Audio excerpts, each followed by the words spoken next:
올 한 해 우리 교회 표어가 예수로 채우라. 지금 우리는 예수님을 채우는 한 해의 삶을 살기 위해서 매일 아침 어떤 것이 예수님을 채우는 것인가에 대한 말씀을 나누고 있습니다. 1929년 같은 해에 한국과 미국에 동시에 두 사람이 태어났습니다. 한국에서 태어난 사람은 이북의 대지주의 아들로 태어나서 어린 시절을 유복하게 자랍니다. 그리고 해방을 맞고 그는 공산당에 의해서 자기가 보는 앞에서 온 가족이 몰살당하는 장면을 목격하게 됩니다. 그때 충격을 받은 이 사람은 평생 공산당을 증오하게 됩니다.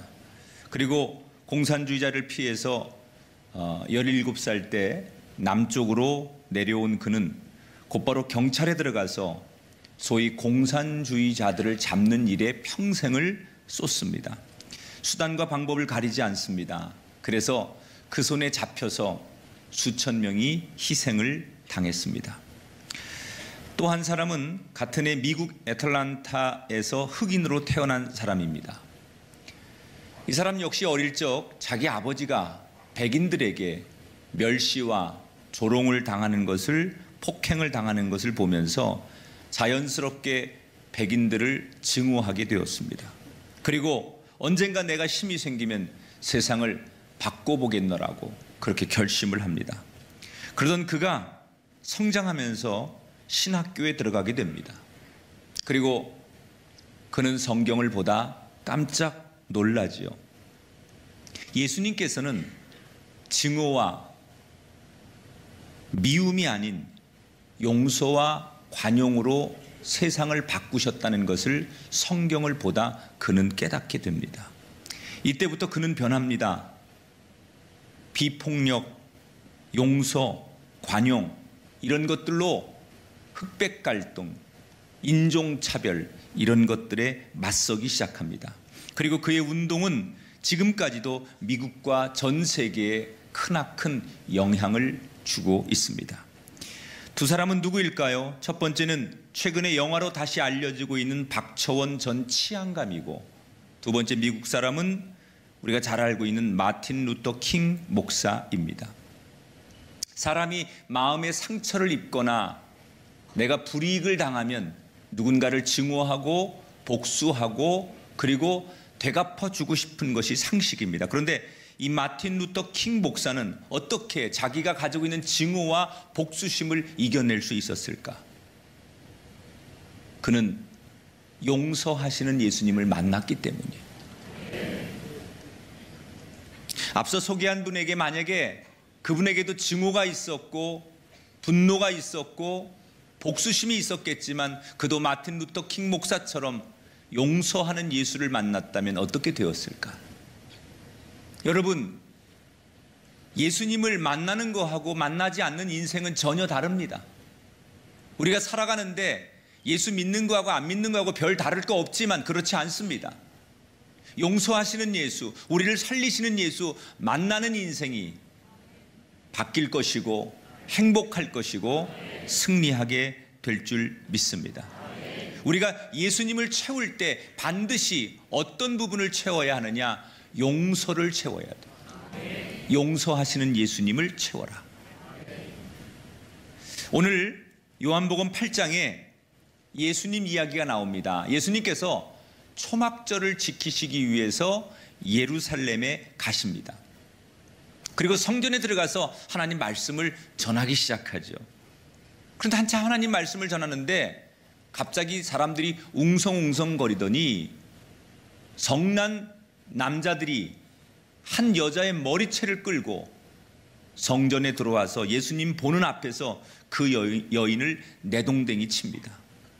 그리고 울고 있는 그 여인을 향해 사람들이 큰 소리로 예수님께 이렇게 이야기를 합니다. 선생님, 이 여자는 지금 간음하다가 현장에서 잡혀온 여자입니다. 율법에는 이런 여자를 돌을 들어 쳐서 죽이라고 말하는데 선생님은 어떻게 생각하십니까?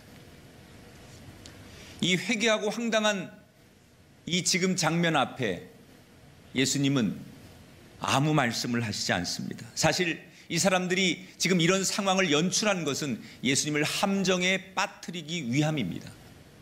만약에 예수님께서 그 사람들이 말한 대로 율법대로 해라라고 말하면 늘 사랑을 외치고 용서를 외치고 이런 예수님의 그 말이 모순이 있다라고 예수님을 공격하면 될 것이고,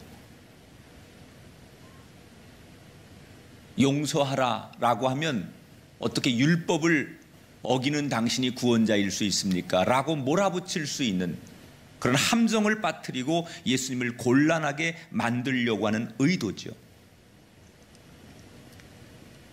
예수님 고민합니다. 그리고는 아무 말을 하시지 않고 갑자기 몸을 굽히시더니 손가락으로 땅에 뭔가를 열심히 쓰기 시작합니다. 성경에는 그 내용이 뭔지 나오지 않습니다. 옆에서 그걸 지켜보던 사람들도 도대체 뭘 하는 겁니까? 라고 예수님께 따지듯 묻습니다. 뭘 쓰는지는 모르지만 예수님 한참 동안 손가락으로 땅에다 뭔가를 쓰시다 갑자기 허리를 펴시더니 사람들에게 이렇게 말합니다. 너희 중에 죄 없는 자가 먼저 돌로 쳐라. 사람들은 예수님의 이 태도에 굉장히 놀라죠. 왜냐? 지금 예수님의 이 발언은 엄연히 간음하다 붙들려온 이 여인을 변호하는 얘기거든요. 죄인을 변호하다니, 용서하면 안 되고 처벌해야 되는 사람을 변호하다니, 사람들이 생각할 때 상식적으로 예수님이 지금 제정신일까? 여러분, 죄인을 변호한다는 것은 나도 그 죄인이 되는 거예요. 누가 봐도 죄인인데 그 죄인을 변호해 준다는 것은 다른 사람들에게 비난을 받을 수밖에 없는 일이에요. 근데 예수님은 비난을 받을 줄 알면서 내가 이 여인을 변호해 주고 이 여인을 내가 두둔해 주면 분명히 그 비난이 나한테 온다는 것을 너무 잘 알고 있으면서도 예수님은 이 여인을 변호해 줬어요. 왜 그랬을까요? 여러분, 만약에 정말 굉장한 사회적 물의를 일으키고 또는 우리가 신앙적으로 잘 용납할 수 없는 어떤 대상들을 내가 만약에 변호해주고 그 사람 편이 되면 사람들은 같은 시각으로 변호해주는 나를 비난하게 돼 있어요. 지금 예수님이 딱 그런 거예요. 비난을 받을 줄 알면서 왜 예수님은 그 여인을 변호하려고 하셨던 걸까? 이것은 예수님의 마음이에요, 마음. 어떤 마음을 예수님이 가지고 있느냐? 한번 따라합시다. 살리시는 예수님. 지금 많은 사람들은 그녀를 죽여야 된다고 손가락질합니다. 그녀에게 벌을 내려야 된다고, 그녀를 매장시켜야 한다고, 그녀를 아주 정말 잔인하게 만들어야 한다고 모든 사람이 그녀를 죽이고 처벌하는데 관심이 있고 손가락질을 내밉니다. 그런데 예수님의 눈에는, 모든 사람들이 그녀를 죽이라고 말하는 그때 예수님의 눈에는 그 여인이 소중해 보이는 거예요. 살리고 싶었던 거예요. 여러분, 이게 예수님의 마음이에요. 어떻게 하든지 살려내야 되겠다, 살려내는 것이 예수님의 마음이었기 때문에 비난을 감수하고 손가락질을 감수하고 비판을 감수하고 예수님은 그녀를 감싸줬던 거예요. 여러분, 과연 예수님은 그녀만 그런 눈으로 바라보셨을까요? 아닙니다. 오늘 저와 여러분 모두를 예수님은 그러한 마음으로 바라보시는 분이에요. 사람들이 우리를 향해 저 나쁜 놈이라고, 저 인간들 참 못된 사람들이라고, 그리고 우리를 흉보고 욕하고 비난하고 우리를 업신여길지라도 만약에 우리 같은 존재가 예수님 앞에 서면 예수님은 세상 사람 모두가 우리를 죽이라고 손가락질하고 우리를 용서하지 않는다 할지라도 그 사람이 예수님 앞에 나오면 예수님은 어떻게 하든지 그 사람을 살리려고 하는 마음을 가지시는 분이에요. 우리가 사람들 앞에서는 세상 앞에서는 손가락질을 받고 비난을 받고 용서받지 못한 인생일지라도 그가 예수 앞에 나오면 예수님은 살리고자 하는 마음을 가지신 분이기 때문에 용서받을 수 있는 거예요. 예수 앞에 나오면 다시 세움받을 수 있습니다. 예수 앞에 나오면 다시 일으켜질 줄 믿습니다. 여러분, 사람들이 여러분을 무시하고 멸시하고 그래서 아주 정말 자존감이 땅에 떨어지고 남들의 비난 때문에 괴롭고 인생을 포기하고 싶고 다른 사람들의 시선 때문에 내 삶에 대한 자유를 잃어버린 분이 계십니까? 그런 분들에게 축복합니다. 여러분 인생과 여러분의 영혼과 여러분의 가정이 예수 앞에 나오시게 되기를 주의 이름으로 축원합니다. 예수님은 세상 사람들이 죽이려고 해도 살리고자 하는 마음으로 그를 바라보시는 분이 예수님이에요. 그래서 누구든지 예수 앞에 나오면 삽니다. 예수 앞에 나오면 용서받습니다. 예수 앞에 나오면 새롭게 거듭납니다. 그래서 우리는 예수 앞에 나와야 돼요. 아무리 나를 이해해주는 친구, 동료, 가족들, 이 사람들이 나를 용서하고 나를 품는 거하고 다릅니다. 예수님이 나를 용서하고 예수님이 나를 이해하고 예수님이 나를 살리는 것, 그것이야말로 진짜 내가 살아나는 거예요.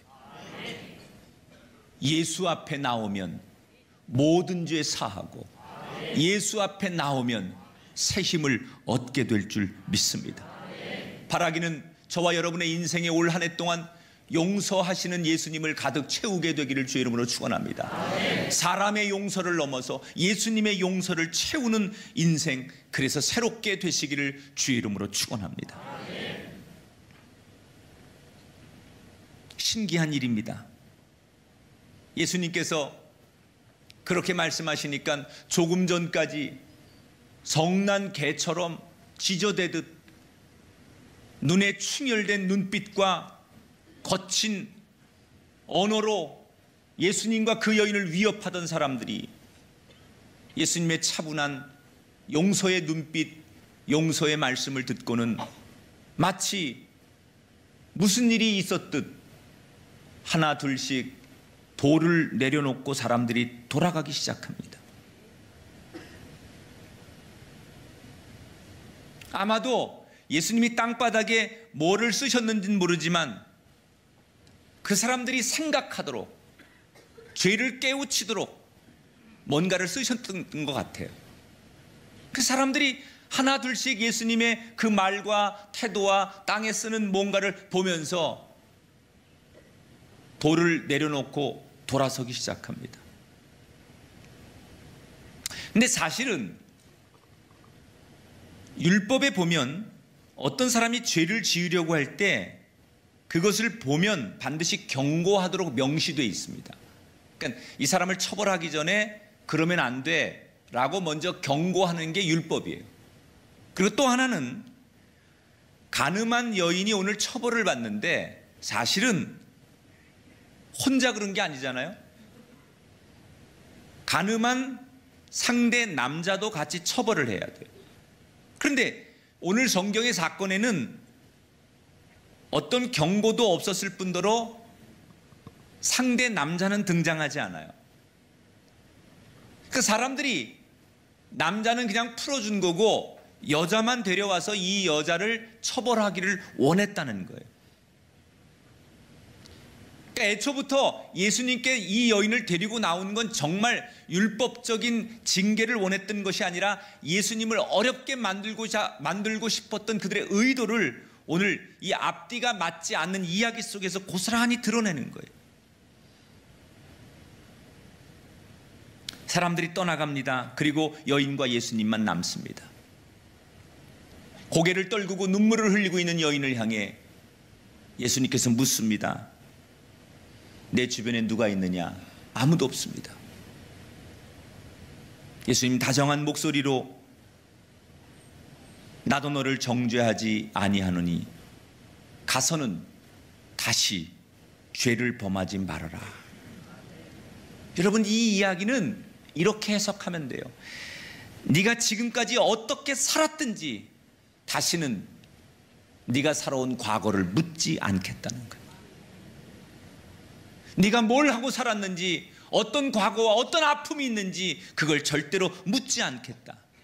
다만 내가 너를 용서했다는 것을 기억하면 네가 이제부터 예배자로 살아라, 그런 말이에요. 여러분, 우리가 용서를 받으면 용서받은 게 끝난 게 아닙니다. 용서를 받은 진짜 진행은 내가 용서받은 사람으로 용서받은 사람답게 사는 거예요. 용서를 받았으니 용서해 준 사람에게 보답하는 게 있어야죠. 그게 뭐냐? 용서받은 사람답게 사는 거예요. 예수님께서 뭘 말씀하시느냐? 다시는 가서 죄를 범하지 말라. 이 말은 네가 용서받은 사람답게 너에게 용서를 베푼 하나님의 사랑을 기억하며 그 하나님을 예배하는 예배자로 살라는 거예요. 여러분, 용서받은 사람이 살아야 할 보답의 삶은 예배자로 사는 거예요. 따라합시다. 이제는 예배자가 됩시다. 용서를 받았으니까 나는 이제 마음대로 살아도 된다, 그게 아니라 용서를 경험한 사람은 이전과 다르게 살아야 된다는 거예요. 여러분, 대표적인 사람이 바울이에요.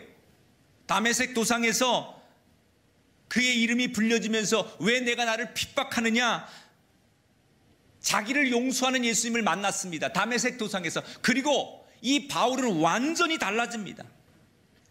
사람들을 미워하고 힘으로 권력으로 모든 것을 쥐고 있었던 이 바울이 예수님께 용서를 받고 나서 완전히 달라집니다. 지금까지 자기가 믿었던 모든 가치관을 다 버리고 남은 생에 그는 어떻게 삽니까? 오직 예수님만 예배하고 예수님만 높이고 예수님만 자랑하며 삽니다. 그랬더니 여러분, 예수님께서 그 바울을 들어 쓰셔서 초대교회를 세우고 신약 성경의 절반을 쓰게 만드는 위대한 일꾼으로 삼았습니다. 그의 과거가 죄 없어서 쓰임받은 게 아닙니다. 그의 과거가 여러분 무슨 온전했기 때문에 쓰임받은 게 아닙니다. 자격이 있어서 쓰임받은 게 아닙니다. 용서하시는 예수님을 만났기 때문에 그가 바울 될 수 있었던 거예요. 오늘 우리가 용서하시는 예수님을 채워야 합니다. 나를 용서하시고 새롭게 예배자로 살아가기를 원하시는 그 예수님을 올 한 해 우리가 만나고 채울 때 우리의 삶이 위대한 삶이 될 줄 믿습니다. 예수님을 만나서 용서받으면 그 인생은 달라져야 합니다. 나를 용서해 주신 예수님, 나의 모든 과거와 허물을 덮으시고 깨끗게 하신 예수님, 그래서 그 예수님께 내가 어떤 내 삶으로 보답하고 그 예수님께 감사하기에 예수님께 내 삶을 드려야겠다. 그것은 다른 거 아닙니다. 감사한 마음을 잊지 않고 늘 주님께 나와 열정과 겸손의 예배로 보답하는 거예요. 그래서 예배자가 된다는 것은 내가 먼저 용서하고 내가 먼저 사과하고 내가 먼저 손을 내미는 것, 내가 용서를 받아봤기 때문에 나도 누군가를 용서할 수 있는 것. 올 한 해 우리 꿈의 교회 성도 여러분, 나는 여러분 쓰임받는 한 해 되기를 축복하면서 그러기 위해 여러분 인생 속에 가정 속에 용서하시는 예수님, 그 예수님을 담고 사시게 되기를 주의 이름으로 축원합니다. 늘 예배할 때마다 나를 용서하셨던 예수님, 내 삶을 새롭게 해주셨던 예수님, 모두가 나를 향해 돌을 던지고 정죄할 수 있는 상황에서 나를 용서하시고 나에게 예배자가 되길 원하셔서 기회를 주셨던 그 예수님, 나는 오늘도 그 예수님께 예배합니다. 나는 오늘도 그 예수님 앞에 찬양합니다. 나는 오늘도 그 예수님 앞에 헌신합니다. 그것이 살아있는 예배고 그것이 의미 있는 인생입니다. 2018년 한 해는 우리의 삶 가운데 우리를 용서하셨던 그 예수님을 가득 채우십시오. 그리고 다시는 이와 같은 삶을 살지 말라고 하셨던 그 용서의 예수님의 말씀을 기억하며 순간순간 그 주님을 기억하고 그 주님 말씀을 떠올리며 주님께 감사와 열정으로 예배하시는, 그래서 더 귀하게 쓰임 받는 아름다운 성도들 되시기를 주의 이름으로 축원합니다. 따라합시다. 살리시는 예수님, 회복하시는 예수님, 용서하시는 예수님. 그 예수님이 바로 오늘 여러분이 기도할 예수님이고 여러분이 마음속에 담아야 될 예수님임을 기억하시기를 주의 이름으로 축복합니다.